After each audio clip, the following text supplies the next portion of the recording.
Jesus, a fé que será julgada pelas ações. A pergunta que não pode ser evitada. Existe uma questão silenciosa que atravessa os séculos e continua desafiando a consciência humana. Afinal, o que realmente tem valor espiritual? Aquilo que afirmamos acreditar ou aquilo que efetivamente escolhemos viver? Durante muito tempo, a humanidade associou fé à crença. Acreditar passou a ser sinônimo de ter fé. Repetir convicções, defender doutrinas, identificar-se com uma tradição religiosa, tudo isso passou a ser considerado evidência suficiente de espiritualidade. No entanto, quando observamos com atenção os ensinamentos de Jesus, percebemos que ele apontava para algo muito mais profundo e impactante. Jesus Cristo não parecia interessado em declarações públicas de crença como critério definitivo de valor espiritual. O que ele enfatizava era a coerência entre discurso e prática. Em diversas passagens, deixa claro que nem todos os que o chamam de Senhor compreendem, de fato, o espírito de seus ensinamentos. A verdadeira fidelidade não estaria na afirmação verbal, mas na vivência concreta. Essa perspectiva desloca o centro da espiritualidade do campo das ideias para o campo das atitudes. E isso é profundamente desconfortável, porque vem carregado de responsabilidade pessoal. Ideias podem ser defendidas. Atitudes revelam quem realmente somos. A fé, segundo essa visão, deixa de ser um posicionamento intelectual e passa a ser uma força estruturante do caráter. Ela deixa de ser uma identidade social e torna-se uma prática existencial. E aqui surge uma distinção essencial. Acreditar é algo que pode permanecer no plano mental. Viver exige transformação, disciplina e coragem. Ao longo da história, muitos conflitos foram travados em nome da fé. Pessoas discutiram, dividiram-se, julgaram-se mutuamente por divergências doutrinárias. Mas a pergunta que permanece é: essas divergências produziram mais amor, mais justiça, mais compaixão? Porque, se não produziram, não estavam fundamentadas na essência do ensinamento espiritual. A grande provocação implícita nas palavras de Jesus é esta: não basta professar valores elevados, é preciso encarná-los nas relações humanas. A fé autêntica não se prova no discurso inflamado, mas na postura cotidiana diante das circunstâncias mais comuns da vida. É no trato com a família, com colegas de trabalho, com desconhecidos. É na forma como reagimos à crítica, à frustração, ao poder, à injustiça. É ali que a fé se torna visível, autêntica e eficaz. Se alguém pudesse observar apenas suas atitudes, sem jamais ouvir suas crenças declaradas, conseguiria identificar nelas os princípios que você afirma seguir? Essa é uma pergunta que exige silêncio interior para ser respondida com honestidade. A natureza da fé nos ensinamentos de Jesus. Quando Jesus falava sobre fé, ele não a apresentava como um conjunto de conceitos a serem aceitos, mas como uma confiança viva que transforma comportamento. Sua linguagem era simbólica, mas extremamente prática. Ao falar de árvores e frutos, de sementes e colheitas, ele ensinava uma lei espiritual simples e direta. Toda a essência verdadeira se manifesta em resultados concretos. Uma árvore saudável produz frutos saudáveis, não por obrigação, mas por natureza. Da mesma forma, uma fé autêntica produz atitudes coerentes. Se não produz, é legítimo questionar se essa fé está realmente viva. Essa metáfora dos frutos revela um princípio espiritual profundo. Não é a aparência que define a qualidade de algo, mas suas consequências. Aplicando isso à vida interior, percebemos que não é a intensidade da emoção religiosa que valida a fé, mas a transformação do caráter, a reforma íntima e ações correspondentes e coerentes. Uma pessoa pode experimentar momentos de forte emoção espiritual, pode sentir-se profundamente tocada em determinadas ocasiões, mas se isso não se traduz em mudança prática, permanece no campo da experiência passageira. Jesus enfatizava o amor como eixo central da vida espiritual. No entanto, não um amor abstrato ou meramente sentimental. Ele falava de um amor que se expressa em ação concreta. Alimentar quem tem fome, acolher quem sofre, perdoar quem erra, agir com justiça, mesmo quando seria mais fácil omitir-se.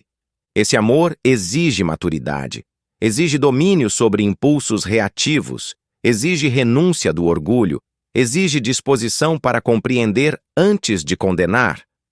Perceba que isso não é simples, não é automático, não é confortável, é um caminho de disciplina interior. A fé, nesse contexto, torna-se uma força que reorganiza prioridades. Ela altera a maneira como enxergamos as pessoas, muda a forma como interpretamos conflitos, amplia nossa capacidade de empatia, redefine nosso conceito de sucesso, estabelece novas metas de vida. A partir dessa perspectiva, fé não é aquilo que nos diferencia dos outros, mas aquilo que nos torna mais humanos. É o que nos leva a agir com ética, mesmo quando ninguém está observando. É o que nos impede de usar o conhecimento espiritual como instrumento de superioridade. É o que nos lembra que espiritualidade não é distinção, é responsabilidade. Por isso, os ensinamentos de Jesus são tão exigentes, porque não permitem que a fé permaneça confortável. Ela precisa descer da teoria para a prática. Precisa sair da mente e penetrar no caráter. E quando isso acontece, não há necessidade de autopromoção espiritual. A vida fala por si. A armadilha da espiritualidade teórica. Uma das ilusões mais sutis no caminho espiritual é acreditar que compreender conceitos elevados equivale a viver esses conceitos. O intelecto pode assimilar ideias profundas com relativa facilidade. Podemos estudar textos sagrados, refletir sobre princípios éticos, participar de debates filosóficos e ainda assim permanecer internamente inalterados.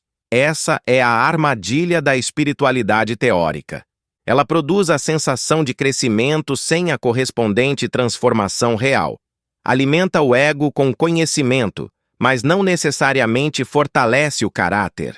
E o ego é habilidoso em se apropriar até mesmo do discurso espiritual para construir uma identidade de superioridade. Jesus confrontou esse comportamento em sua época. Ele não criticava o conhecimento em si, mas a incoerência entre aquilo que era ensinado e aquilo que era vivido. A hipocrisia espiritual, a distância entre discurso e prática, era para ele um dos maiores obstáculos ao verdadeiro despertar da consciência. O problema da espiritualidade teórica não está no estudo ou na reflexão. Esses são instrumentos valiosos. O problema surge quando o conhecimento não se converte em transformação. É possível falar sobre perdão e continuar cultivando ressentimentos silenciosos. É possível defender a compaixão e agir com dureza nas relações mais próximas. É possível exaltar a humildade e, ao mesmo tempo, buscar reconhecimento constante. Essa incoerência não engana a consciência por muito tempo. Podemos justificar nossos comportamentos externamente, mas interiormente sabemos quando não estamos alinhados com aquilo que afirmamos valorizar. E é aqui que começa o verdadeiro julgamento espiritual, na percepção íntima da própria incoerência. A fé declarada pode impressionar, a fé vivida transforma. Quando a espiritualidade permanece apenas no campo das ideias, ela não altera a estrutura profunda do ser. Mas quando desce para o campo das atitudes, ela reconfigura prioridades, suaviza impulsos destrutivos, amplia a capacidade de empatia e desenvolve responsabilidade. A pergunta que cada pessoa precisa enfrentar é simples, embora exigente. Minha fé tem produzido mudança concreta no modo como eu trato os outros? Se não produziu, certo ainda está no estágio da teoria. E a teoria, por mais sofisticada que seja, não substitui a prática. A coerência como critério espiritual. Se quisermos resumir em uma única palavra o critério espiritual implícito nos ensinamentos de Jesus, essa palavra poderia ser coerência. Coerência entre o que se pensa e o que se faz, entre o que se ensina e o que se pratica, entre o que se acredita e o que se manifesta nas atitudes. A coerência não exige perfeição, exige honestidade. Ela reconhece que falhas acontecem, que o crescimento é gradual, que o ser humano está em processo evolutivo, mas não permite auto-engano deliberado. Quando falamos de julgamento espiritual, não estamos necessariamente falando de condenação externa, mas de consequência interna. A vida responde àquilo que cultivamos. As relações refletem a energia que emitimos. O caráter se fortalece ou se enfraquece conforme nossas escolhas repetidas. A coerência é construída na repetição. Cada decisão pequena contribui para formar um padrão, e os padrões, com o tempo, tornam-se identidade.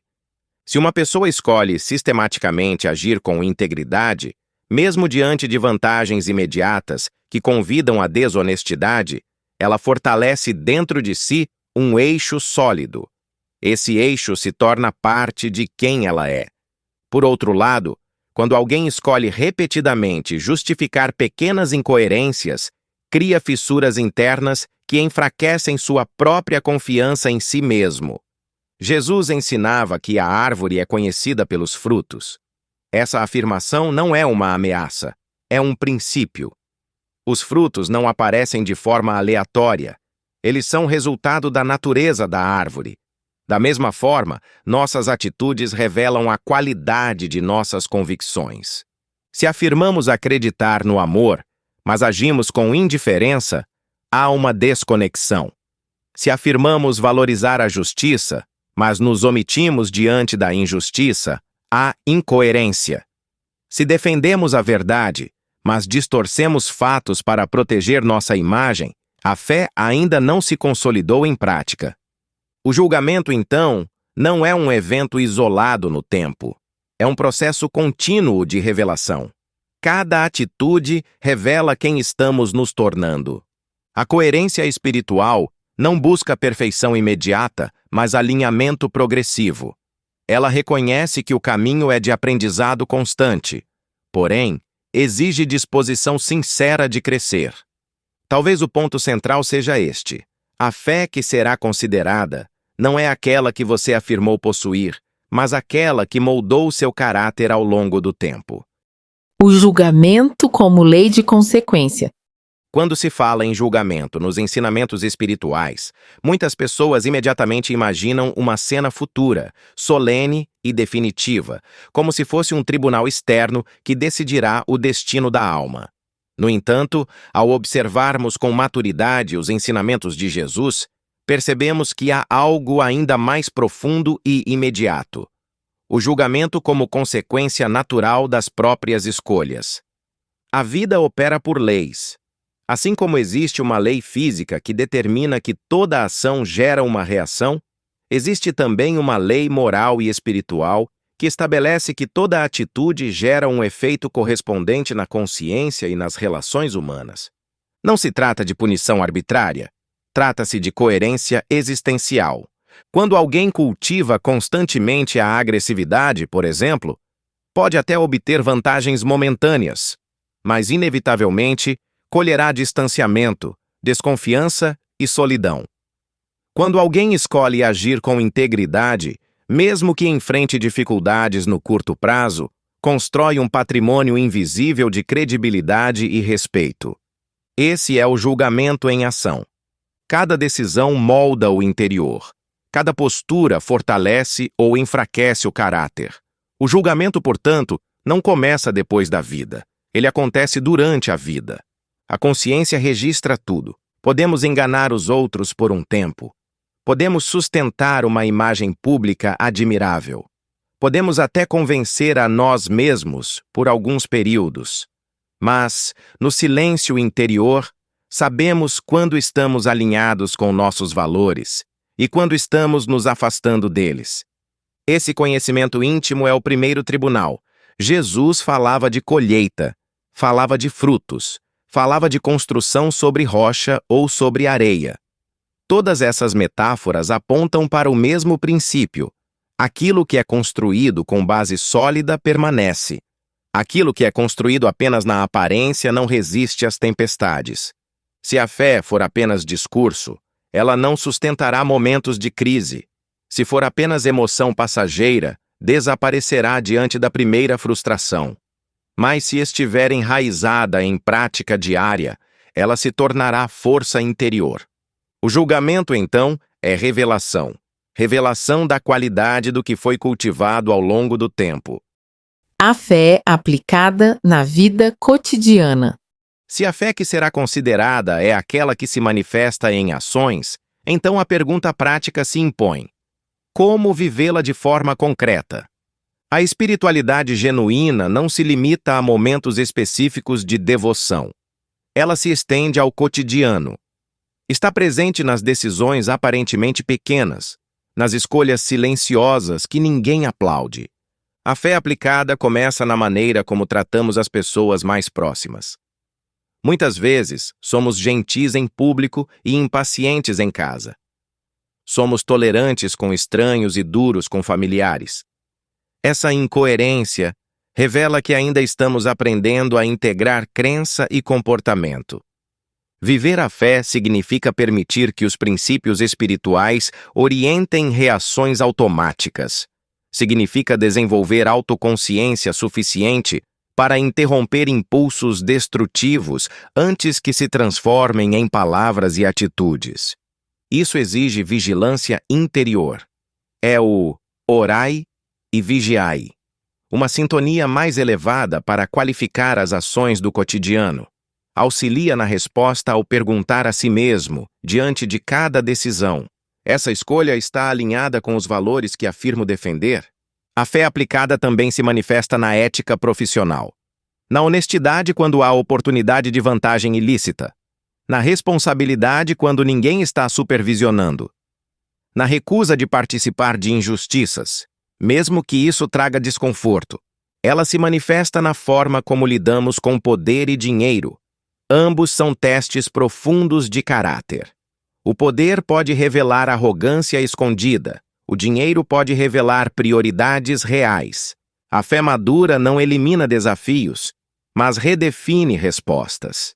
Ela ensina a responder à agressividade com firmeza e serenidade. Ensina a enfrentar injustiças com coragem e dignidade. Ensina a reconhecer erros com humildade e disposição de corrigir. E talvez um dos maiores sinais de fé viva seja a capacidade de perdoar, não por fraqueza, mas por liberdade interior. O perdão não significa aprovar o erro, mas libertar-se do peso do ressentimento. Cada uma dessas atitudes constrói a identidade espiritual. A fé não transforma o mundo apenas por discursos grandiosos. Ela transforma ambientes pela presença coerente de indivíduos comprometidos com valores elevados. A fé que se converte em vida. Voltamos então à pergunta central que abriu esta reflexão. No final da jornada, o que realmente terá peso espiritual? Os ensinamentos de Jesus apontam para uma resposta clara e impactante. Não é o quanto você afirmou acreditar, mas o quanto sua fé se traduziu em atitudes concretas. Não é a intensidade da emoção religiosa, não é a eloquência do discurso, não é a filiação institucional. É a qualidade do caráter construído ao longo do tempo. A fé que será considerada é aquela que moldou suas escolhas quando ninguém estava observando. É aquela que sustentou sua integridade quando seria mais fácil ceder. É aquela que o levou a agir com compaixão quando o impulso natural seria revidar. Esse entendimento não deve gerar medo, mas responsabilidade consciente. Cada dia oferece novas oportunidades de alinhar crença e prática. Cada situação desafiadora é um convite à coerência. Cada conflito é uma chance de amadurecimento.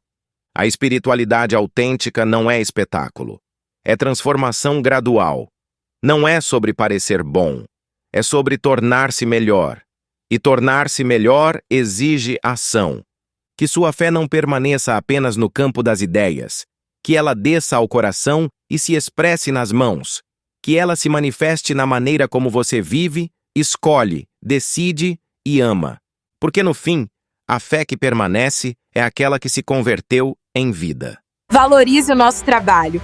Curta, comente e compartilhe com quem precisa dessa mensagem de fé ativa. Este foi o 19º episódio de uma jornada de descoberta sobre o verdadeiro propósito da vinda de Jesus à Terra. Sua mensagem eterna e seu papel como guia espiritual da humanidade. Assista nossas playlists, temos um vídeo que pode te apoiar a transformar sua vida.